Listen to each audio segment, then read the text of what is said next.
কিভাবে রিস্ক নিয়ে উঠতেছে দেখেন, বললে শেষ। বসুর আগের দিন মানে চৈত্র সংক্রান্তির আগের দিন, যেটাকে হচ্ছে হিন্দুরা চৈত্র সংক্রান্তি বলে, বছরের শেষ দিনের আগের দিন ফুল বিজু বসু বলে আর কি। আমাদের ফুল তোলার দিন হচ্ছে আমাদের এই স্নানটা হয়, মানে এই তীর্থটা হয়। এই সে পুকুর, যে পুকুর সমুদ্র পৃষ্ঠ থেকে প্রায় 1500 ফুট পাহাড়ের উপরে, আর এই পুকুরের পানি কিন্তু কখনোই কিন্তু শুকায় না। উনি কিন্তু একটু পর উঠতে উঠতে কিন্তু হাবায় যাচ্ছে। আমার মনে হয় যে ওনার জন্য কোনো অ্যাম্বুলেন্সের কিন্তু কোনো ফোন কল করার আগে কিনা কে জানে, কারণ আরো তো অনেক পথ বাকি। তাদের উৎসব, তারা হচ্ছে হিন্দু ধর্মাবলম্বী, আর তাদের উৎসবে কিন্তু এই শরবত দিয়ে বৌদ্ধ ধর্মের মানুষ যারা, তারা কিন্তু একটা সম্প্রীতির বার্তা দিচ্ছে আমি মনে করি। এটাই হচ্ছে বাংলাদেশ, এটাই হচ্ছে যে আসলে একটি সুন্দর বাংলাদেশের একটা সুন্দর দৃষ্টান্ত মুহূর্ত আমি মনে করি। এগুলো হচ্ছে অদ্ভুত পাথর, এগুলো কোথা থেকে আসছে কে জানে, আসলে প্রকৃতির সৃষ্টি। হরে রাম রাম রাম হরে হরে ওম স্বাহা।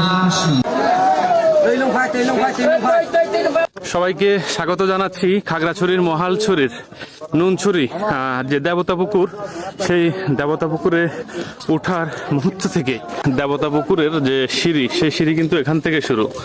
এখান থেকে কিন্তু আমরা 1481টা সিঁড়ি ট্র্যাক করে কিন্তু সেই দেবতা পুকুরের উপর উঠবো, আর সেই দৃশ্য আপনাদেরকে দেখাবো। সাথে থাকুন, খুব ভালো লাগবে।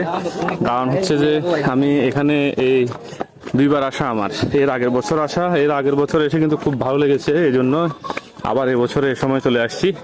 আমরা 1481টা সিঁড়ি ট্র্যাক করে কিন্তু সেই পাহাড়ের উপর উঠবো। প্রায় সমুদ্রপৃষ্ঠ থেকে বলা যায় 1500 বা 2000 ফুট উপরে কিন্তু এই দেবতা পুকুরের অবস্থান। আর দেখেন কিভাবে যে দর্শনার্থী নামছে আসছে। আমার মনে হয় যে সে ভোর রাত থেকে কিন্তু মানুষ উপরে উঠছে, ওইখান থেকেই সবাই সেই পুকুরে স্নান করে নেমে যাচ্ছে। সাথেই থাকুন। কিভাবে রিস্ক নিয়ে উঠতেছে দেখেন, বললে শেষ।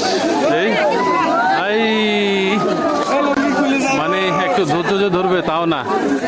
আর আজকে আমার সাথে আছে আমার বন্ধু শরৎ ত্রিপুরা, পাশাপাশি তার সহধর্মিণী আমার যে দুইজন সঙ্গী, তাদের মধ্যে একজনের অবস্থা খুব গুরুতর।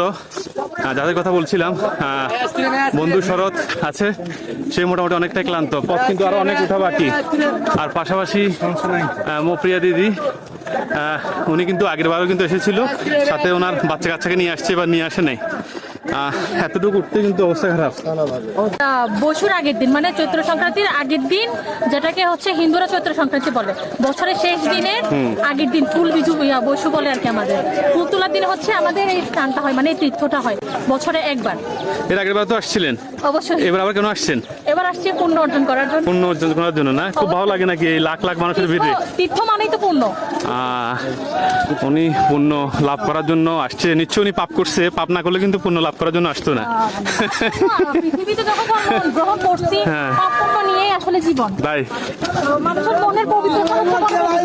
আচ্ছা আচ্ছা, মনে করি যে এই পুণ্য স্থান দর্শনের মাধ্যমে আমার কিছুটা পুণ্য হলে আমি সঞ্চয় করতে পারবো। আচ্ছা আচ্ছা। পাশাপাশি যারা নামতেছে তারা কিন্তু স্নান করে পুজো দিয়ে চলে আসতেছে।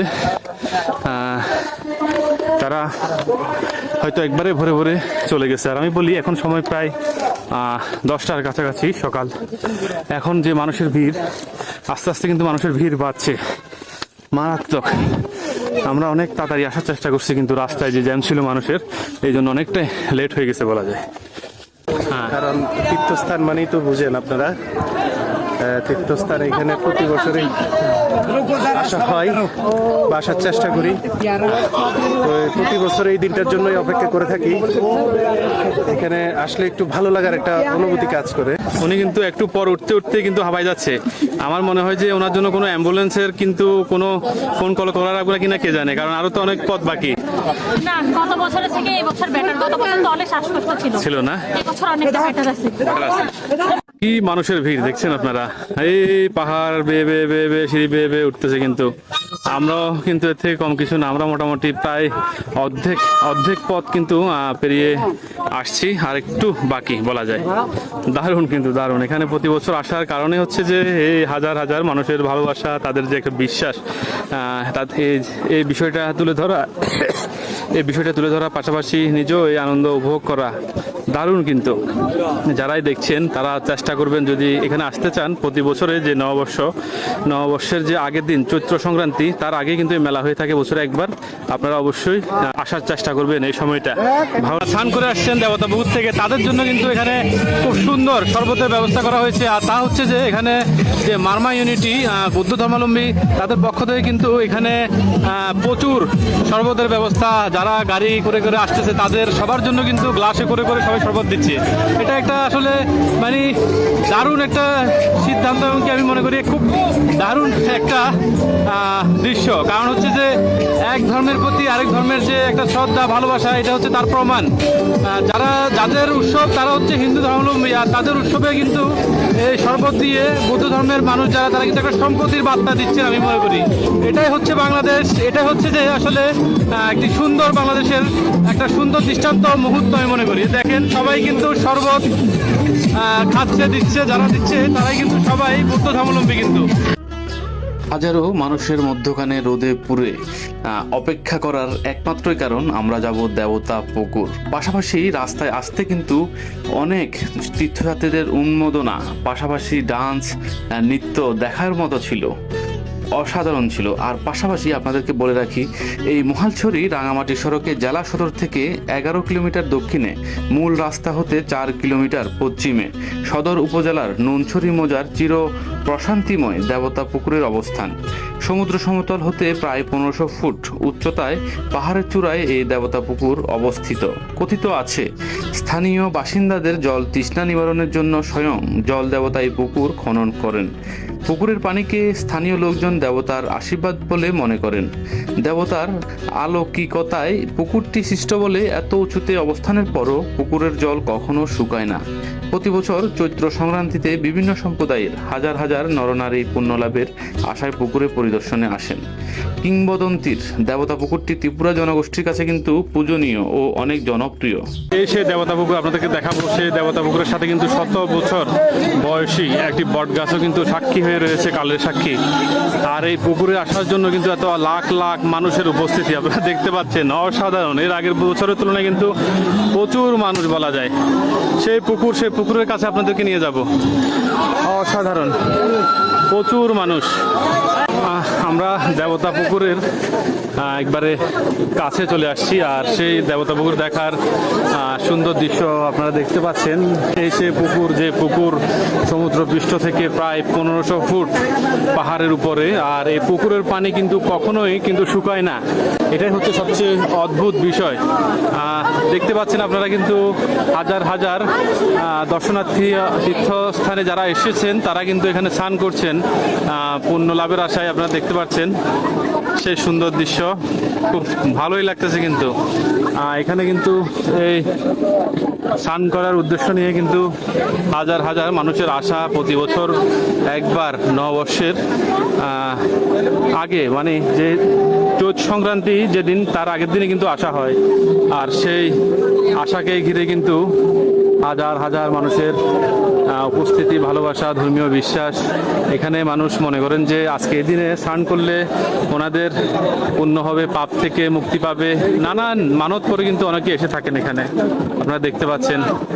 আর পাশাপাশি এদিকে মানুষের ভিড়। আর কিন্তু উপরে একটি মহাদেব মন্দির রয়েছে, এখানে আমি উঠবো, আপনাদেরকে দেখাবো। পাশাপাশি এখানে কিন্তু একটা অনুষ্ঠানও চলছে। আর 2-3টি বট গাছ, বলা যায় এই কয়েক কিলোমিটার পাহাড় ত্যাগ করে আসার পর এই বটের ছায়ায় বসে কিন্তু মানুষ ক্লান্তি দূর করছে। আপনারা দেখছেন কিন্তু অনেকেই বসে আছে। মানে এর আগের বছর আসছি, আমার খুব ভালো লাগছে, এই জন্যই আবার এবছর আসা। আর এই পুকুর কিন্তু কোনো ছোটখাটো পুকুর নয়, এটাকে একটা লেক বলা যায়। এটা অনেক দূরে, কিন্তু এটার যে মূলধারা দেখতে পাচ্ছেন একবারে অনেক দূরে কিন্তু।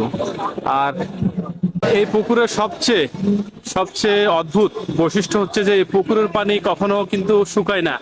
আসলে আপনারা চিন্তা করেন, যেখানে পাহাড়ের উপর কিন্তু পানি পাওয়াটা অনেকটাই দুষ্কর, আর সেখানে কিন্তু এত উপরে একটি পুকুর, পুকুরের পানি শুকায় না, এটা কিন্তু আসলে একটি অদ্ভুত বিষয় কিন্তু।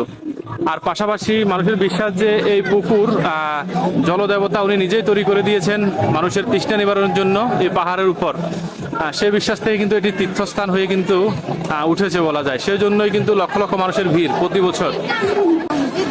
যারাই দূর দূরান্ত থেকে দেখছেন, যদি কখনো সুযোগ হয় অবশ্যই আসবেন, আর অবশ্যই পাহাড় ট্র্যাক করার অভিজ্ঞতা থাকতে হবে, আপনাদের কিন্তু অনেক ভালো লাগবে। খাগড়াছড়ি সদর থেকে প্রায় 11 থেকে 12 কিলোমিটার পথ পাড়ি দিয়ে যে রাঙামাটির সড়ক, মহালছড়ি হয়ে রাঙামাটির সড়ক যেতে কিন্তু নুনছড়িতেই কিন্তু এই পুকুর অবস্থিত। আপনারা সিএনজি অথবা অটোরিকশা নিয়েও এখানে আসতে পারেন। সেই নুনছড়ি থেকে কিন্তু আপনাদের প্রায় 1-1.5 ঘন্টা ট্রেক করে পাহাড়ে আসতে হবে। খাগড়াছড়ি সদর থেকে তো আসা যায়, এছাড়াও যারা এই পুকুরের উদ্দেশ্যে আসবেন, বিশেষ করে ঢাকা, চট্টগ্রাম, ফেনী ওই দিক থেকে, তারা কিন্তু খাগড়াছড়ি সদরে যাওয়া লাগবে না। আপনারা খাগড়াছড়ি সদরের আগে যে জিরো পয়েন্ট, সেই জিরো পয়েন্ট থেকে কিন্তু ডান দিকে কিন্তু চলে আসতে পারেন এই পুকুরে। এই অনুষ্ঠান ছাড়া যদি আসতে চান কেউ, তাহলে অবশ্যই কোনো গ্রুপ নিয়ে আসবেন।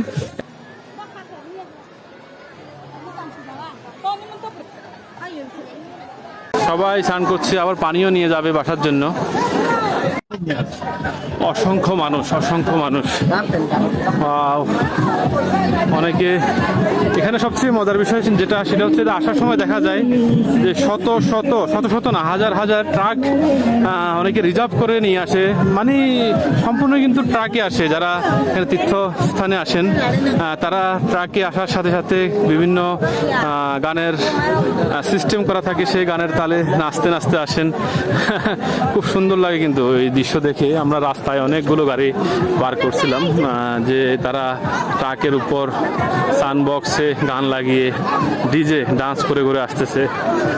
পুকুরের আশেপাশে ঘুরলে আপনার দেখা মিলবে 3টি অদ্ভুত পাথর পুকুরের পাড়ে। কিন্তু এগুলো হচ্ছে অদ্ভুত পাথর। এগুলো কোথায় থেকে আসছে কে জানে, আসলে প্রকৃতির সৃষ্টি। এটাই সবচেয়ে সুন্দর লাগে। এর আগের বছরও কিন্তু আমি এই পাথর দেখেছিলাম। আমি কিন্তু শেষ প্রান্তে চলে আসছি। এখানে পুকুরের যে ঘাট, সেই ঘাট পর্যন্ত চলে আসছি। পাশাপাশি কিছু কবুতর কিন্তু দেখা যাচ্ছে। দেখেন, এই কবুতরগুলো কিন্তু অনেকে মানত করে আজকে জোড়া জোড়া এখানে দেবতা পুকুরে এসেই তারা ছেড়ে দিছে। মানে অনেকে মানত করে কিন্তু কবুতর নিয়ে আসে। আমার মনে হয় প্রায় কয়েকশো জোড়া কবুতর হবে। তবে স্নান করতে পারলে একটু ভালো লাগতো। স্নান করতেছি না, কারণ হচ্ছে যে বাইক রাইড করে যাব, শরীর হয়তো অসুস্থ হয়ে যেতে পারে। মাথায় একটু পানি দিলাম, তবে অসাধারণ লাগতেছে কিন্তু আমার কাছে। আমি আপনাদেরকে বলি, এই পুকুর কিন্তু প্রায় 0.5 কিলোমিটার, অনেক দূর কিন্তু এই পুকুরের অবস্থান। এটা আসলে আমি আবারও বলি, পুকুর বললে কম হবে, এটা লেক বলা উচিত। আবারও বলি, এই পুকুরের পানি কখনোই শুকায় না। এটা হচ্ছে সবচেয়ে অদ্ভুত বিষয়। এত উঁচু পাহাড়ে পানি থাকা আর পানি না শুকানো, এটাই কিন্তু একটি এই পুকুরের মাহাত্ম্য বলা যায়। ইসকনের পক্ষ থেকে কিন্তু এই অনুষ্ঠানের আয়োজন। আপনারা দেখছেন এখানে কিন্তু কীর্তন করছেন, তারা কিন্তু ইসকনের সদস্য। পাশাপাশি অনেকে কিন্তু সেই কীর্তন শুনছেন। পাশাপাশি এখানে কিন্তু যজ্ঞ চলতেছে, আপনারা দেখতে পাচ্ছেন। যারা যজ্ঞ করতেছে তারা কিন্তু সবাই ত্রিপুরা সম্প্রদায়ের হিন্দু ধর্মাবলম্বী। এখানে হয়তো বিশ্ব শান্তির জন্য কিন্তু এই যজ্ঞ করছেন। কল্যাণী ভাই, হরে কৃষ্ণ তীর্থধাম প্রণামী হরে রাম রাম রাম হরে হরে ওম স্বাহা। এখানে কিন্তু যে মহাদেব বাড়ি, মহাদেব বাড়ি উঠতে কিন্তু কিছুটা সিঁড়ি আপনাদেরকে উঠতে হবে। এই সেই মহাদেব মন্দির, এখানে আসছি। এখান থেকে আমরা চলে যাব। আমাদের মোটামুটি এখানে সব দেখা শেষ, পুকুর দেখা শেষ। আমাদের দেবতা পুকুর ট্র্যাক করা শেষ। আর মনে হয় এবারের মতো আমাদের শেষ এখানে আসা, কারণ 2বার আসছি। যদি বেঁচে থাকি অবশ্যই আরও আসার চেষ্টা করব। যারা ক্লান্ত তাদের জন্য কিন্তু ফ্রি শরবতের ব্যবস্থা, কিন্তু এটা কিন্তু আসলে একটি ভালো দৃষ্টান্ত বলা যায়।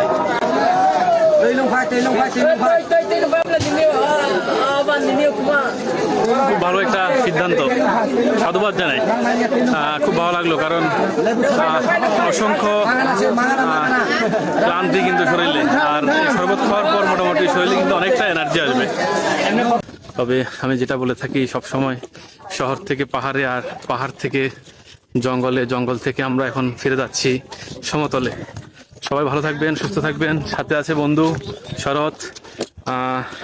যে যেখান থেকে দেখছেন অবশ্যই লাইক কমেন্ট করে জানাবেন। পাশাপাশি যদি ইউটিউব চ্যানেলে দেখে থাকেন সাবস্ক্রাইব প্লিজ, আর ফেসবুক পেজে যদি দেখে থাকেন ফলো দিয়ে পাশে থাকবেন। ভালো থাকুন সবাই। নেক্সট আরো সুন্দর ভিডিও নিয়ে আসছি আপনাদের জন্য। Tata, bye bye.